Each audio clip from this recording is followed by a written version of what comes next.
Hey everyone, and welcome back to my channel. If you're new here, my name is Avery. I am no longer 23 years old. I'm 24 years old, at least when I post this video. It's June 2nd right now, and tomorrow will be June 3rd, which is my birthday. And I live in the Midwest, and I make videos about personal finance, budgeting, anything like that, anything that interests me. So if that's something that interests you, feel free to subscribe. Thank you so much for watching. So it is the first paycheck of June, and I do have a lot of life updates I would like to give. Hopefully you can't hear my AC unit in the background. It just turned on and it's really hot out, so I have terrible AC unit in my apartment. It is what it is. But so life updates. I am budgeting my first paycheck of June, and this will include my last paycheck from the restaurant. I'm officially done with that job, so I will no longer be working at the restaurant as a part-time job or a side hustle. I do still work at the bakery, and when I do my May monthly budget report and review, you'll see that I worked there a lot in the month of May. All that to be said, what I have from my full-time job and my two part-time jobs to budget for this video is $1,695.35. So quite happy with that. And yeah, let's go ahead and get into the video. Sorry, I feel a bit rusty because I haven't posted a video in like 2 weeks. And honestly, I just didn't post anything because I had nothing to say. I didn't have income coming in, or if I did, I was saving it and I just wasn't budgeting it yet. But yeah, I thought now would be a good time to make a video for the beginning of June, a little June budget with me. So yes, I use the budgeting software YNAB. It's short for You Need a Budget. If you're interested in it, I'll leave a link down below to a 34-day free trial. But what that means is when I use YNAB, I follow the rules of giving every dollar a job, and I also like to budget at least 1 month ahead. So what that means is, if you can tell, we're on the June monthly budget, and I'm underfunded by $0. So there's actually nothing left in the month of June that I need to cover or anticipate having to need to budget for. So I'm going to go ahead and go into July, where I have partially covered some things, but as you can tell, my rent is not yet covered. So I'm underfunded by a total of $1,025, and I'm going to go ahead and actually update something real quick because I screwed up right before the video. I'm going to take out, I just put $25 in here that I moved from another category into my transportation budget, but I want to put it in the month of July. I want to put it in the month of July, the whole amount. And the reason why I'm doing this is because I had to personally increase my gas budget or transportation budget. And I'm sure everyone is feeling like that right now. Gas prices, not ideal. Summer months, I drive more in the summer. I'm filling up every 2 weeks, every 1.5 weeks, every 2 weeks. It really depends on how much driving I do. I drove to Pittsburgh over the weekend, and that took basically a whole gallon of gas, which luckily it only took a whole gallon of gas. It's just that not whole gallon, a whole tank of gas. Luckily it only took a whole tank of gas, but since a tank of gas is quite expensive, it cost me a lot of money. But I do have a generally good fuel economy in my car, but that doesn't mean I'm not feeling the pains of gas and just driving more in the summer months. So I increased my transportation budget to $125. And yes, I am underfunded for the month of July by $1,000. This includes things like my second half of my rent payment, other boring stuff like groceries, dining out, therapy, things like that. But what I'm going to do, because YNAB has this feature, this underfunded feature, I'm just going to go ahead and click this, and it's going to cover all of my remaining July expenses. So I'm going to go ahead and do that, and it likes to show me what categories are actually going to get funded, and I'm fine with all that. So I'm going to hit assign money. And as you can tell, I have everything covered now for the month of July. And if we go up, up here, I have just under $700 left and ready to assign. So fine with that. Usually I'm a little more granular about what I'm budgeting in my videos, but since it was I actually had enough money to do that and focus on some financial goals as well, I just went ahead and did it. let's move on. Let's go back into the month of June and let's put what my favorite thing is to do, which is put $33.50 into my future moving fund. I used to have this as a rent holding category, but I'm done saving for that, and I was using that to help mitigate the cost of a rent increase. My rent is going up $25 a month starting next month in July. But that being said, I don't think I'm going to live here anymore after that. So I am just preemptively saving for a future move. And I actually think I might, I don't know, don't hold me to it, but I think I might be moving to potentially a different state next year just because I feel like it. And me and my boyfriend have been talking about that. I just feel like I don't know if this is the city for me or if this is the state for me anymore. I feel like the cost of living is very expensive everywhere now. And I'm kind of just thinking like, well, should I really stay in the Midwest for that if I'm going to be paying like California prices for things? Not that I am now, obviously. I pay $833 for a one bedroom.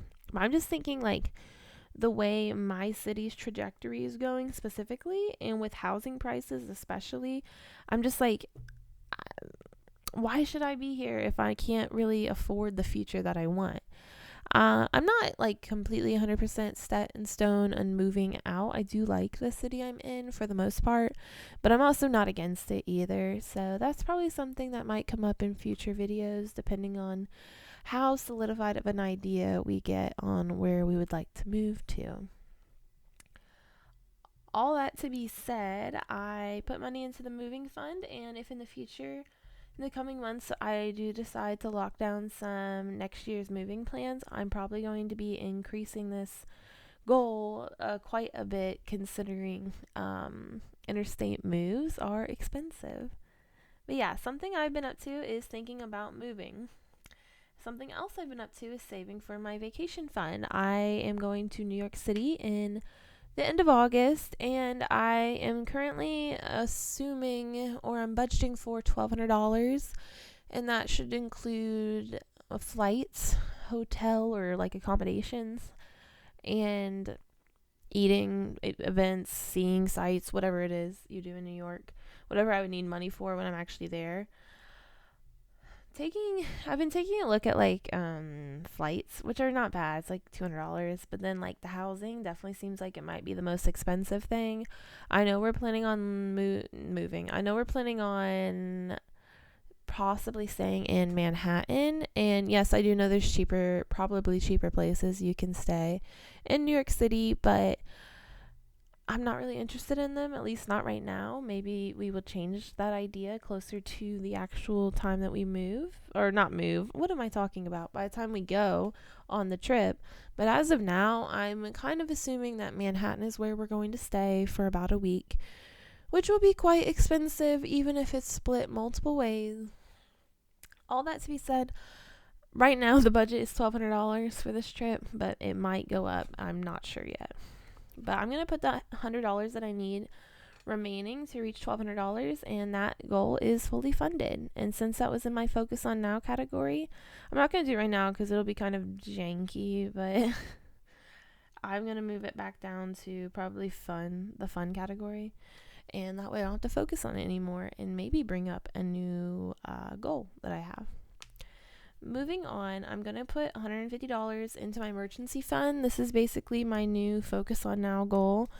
So I don't know if I'm going to be aggressively doing it as much as I was with the vacation fund. And that's simply because since I quit the restaurant, I am not anticipating as much income as I'd have gotten in these previous months. So it might just take me longer to reach some of my financial goals, which is I'm fine with personally.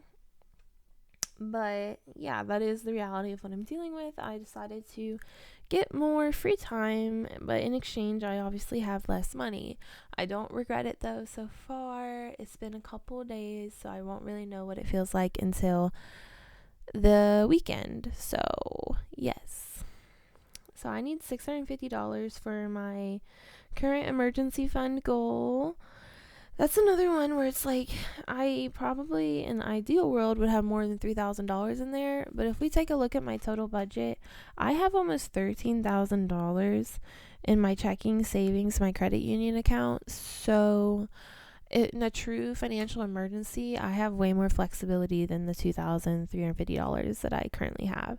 And since I budget ahead, I already know that this month and the month of July is like completely covered. So really, if I had any sort of income issues or financial issues, you're not likely to see that much problems creep up. I don't really have to start worrying until like August bills come due, which gives me a lot of freedom and flexibility, and is why I really like using YNAB. Side note, something I realized a few like weeks ago or last week maybe, I was looking at my balance over time. Or is it at income? No, balance over time in the toolkit reports. And if I go ahead and bring in all these accounts and I go back to all dates, you can see like the trajectory of my 3 like cash accounts over time. And as you can tell, there was a huge dip. So on Thursday, October 7th, I had $8,321 in my account. On Friday, October 8th, I actually paid off my car. And that took almost about half of my account balance. So I was down to $4,428 on cash on hand. And as you can tell, I've honestly, I feel like I very quickly have built this back up compared to like what my actual income is. And if we go all the way over here to present day, we can see that the total value of my accounts is about $13,298.30. That amount differs from the amount listed under the budget because it's subtracting out my credit card balances as well. So I have done, what is that? Like almost $9,000? I've saved up almost $9,000 between October and June. So I'm pretty proud of that. And I really don't think I would have done it without using this budgeting software, simply because I just know now, like, every dollar has a job, and I feel more in tune with the fact of like where my money is going and why I'm saving money for certain things, if that makes sense. Okay, side note is over. Let's move on. I'm going to put $100 into my health, beauty, and clothing category. And same thing with this. It's something I've been like trying to prioritize. I just need better clothes. I need clothes that I actually enjoy and actually feel comfortable in. I went to Pittsburgh over the weekend and I actually bought some clothes at like a vintage store. I bought a dress that I am currently wearing, but I bought a dress that I really like, and it was only $20 or so, and it was something I liked way more than I find at like malls and everything. So I'm probably going to spend more time trying to focus on like thrift store hunting and vintage shops, things like that. And hopefully that'll also make sure that my dollar goes a little further while I'm looking for new clothing. I do have a few vintage craft markets and vintage clothing markets coming up in my city, so I'm probably going to go there and see if I can find anything. Yes, so I have $311.85 remaining. Where should I put this money? I am thinking, I don't want to, but I know I need to. I'm going to put money into my student loans category again. There's been some rumors. There's been some murmurings. There's been some talk around the town that Biden keyword might, which means probably not, but he might discharge $10,000 in student loans for every borrower. My opinion on this, I don't know if I have a fully formed opinion on it, so I'm not going to give one. And obviously, though, if I got $10,000 from my loan balance discharged, I owe $22,000 currently. I would be down to about $12,000 remaining. And if that happened, I probably would feel a lot more motivated to tackle my debts. As you can tell, I have $3,500 saved currently for my student loans, and I plan on making a payment before the interest-free forbearance period ends, targeting my highest interest rate loan most likely, which is the $6,000 loan at 5%. Yes. So, all that to be said, let's put money towards this. I feel like I haven't done it in a while. I'm going to put $200 into it. So, I have $3,700 in there now, which is nice. And then I have $111 remaining to budget for my expenses. So, or for whatever goals I have. I'm kind of torn on where to put this money. I could put more into the emergency fund. I could put more into the student loans. I could put more into health, beauty, and clothing. I could go forward into the month of August and see what's going on there. It looks like my total monthly categories are $1,911.10. So putting the money there wouldn't be a terrible decision.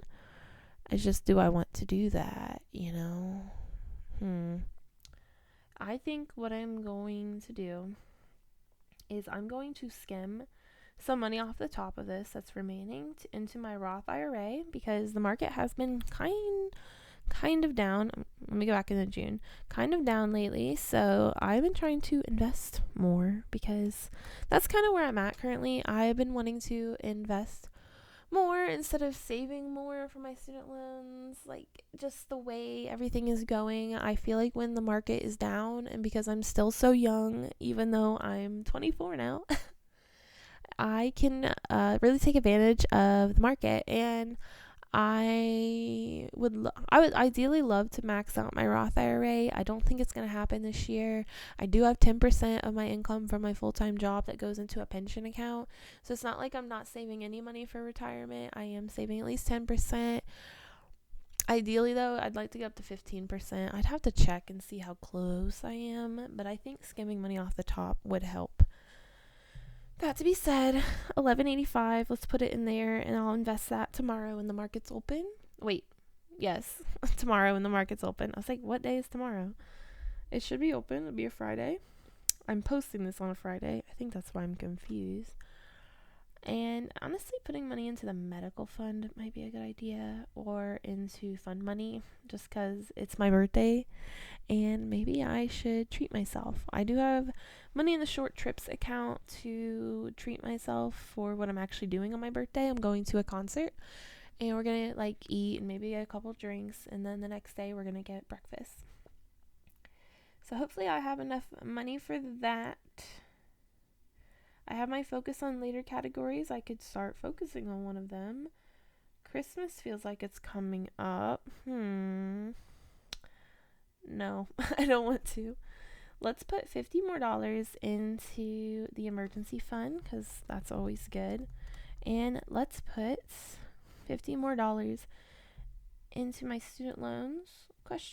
Into gifts. I feel like I have some gifts coming up that I'm not really thinking about. Into medical. I did just spend a lot of money from there. No, I don't want to. So, yes, let's put it into the student loans. I do feel a little more motivated now with my student loans, especially since I got something that I really wanted saved for, like my vacation. So, I feel like I might make a lot of progress on these in the coming months, especially if we actually get a plan solidified for what actually is going on. It feels like everything's always so up in the air, and regardless if they forgives $10,000 or if he puts them back in repayment, I want to be prepared for either scenario. So at the very least, getting back into the habit of putting a couple $100s a month into my student loans category, that should help me do that. And all that to be said, if he did discharge $10,000 of my student loans, my balance would go down to $12,074.68. And then if we subtracted out the $3,750 that I have, I can't do that math, but if someone did that math, they would find out that I would owe less than $9,000? Does that sound right? Yeah, so $8,300, something like that. And if that's how low the balance would be, I think I would feel very, very, very motivated to pay off my student loans as quickly as possible. Obviously, I'd still want to maintain money for like my true expenses or any sort of upcoming bills, anything like that, but a little bit in the emergency fund. But I do think I'd probably try to squeeze every last dollar out of my budget and out of my paychecks to get that paid off. So, yes, that's my thoughts about my student loans. I'm getting motivated on those again. I'm trying to think if there's anything else I want to talk about since I just haven't been on 2 weeks. Dining out. I've spent a lot of money in dining out. I guess I'll save that for my May budget review. And my net worth. My net worth is going up again, and I'll save that one for a net worth video so we can talk about the specifics. Yes, I feel like summer has been really good so far. I know technically summer doesn't start until June 21st, whatever, blah, blah, blah. But I just like am enjoying myself. I'm enjoying the warmer weather. I am a summer baby, so I don't like the cold. And ideally, if I moved somewhere, it'd be somewhere where at least if the weather is not warmer, it would be sunnier out. I live in a very cloudy city, which is very depressing if you're someone that gets impacted by the weather easily, like myself. And yes, yeah. And yeah, so I'm going to go ahead and end the video since I can't think of anything else. I don't want to waste anyone's time. I want to know what everyone is doing for the month of June. Do you have anything interesting planned? I just have my birthday planned, and then I have just various craft markets and vintage markets I want to go to. And I have Juneteenth off as a federal holiday since I am a public employee, which, well, technically I have June 20th off, so I'm trying to decide what I'm going to do for that to honor that holiday. But yes. All right, okay. Bye, everyone. I hope you all are having a great week, and I will see you all in the next one. Bye.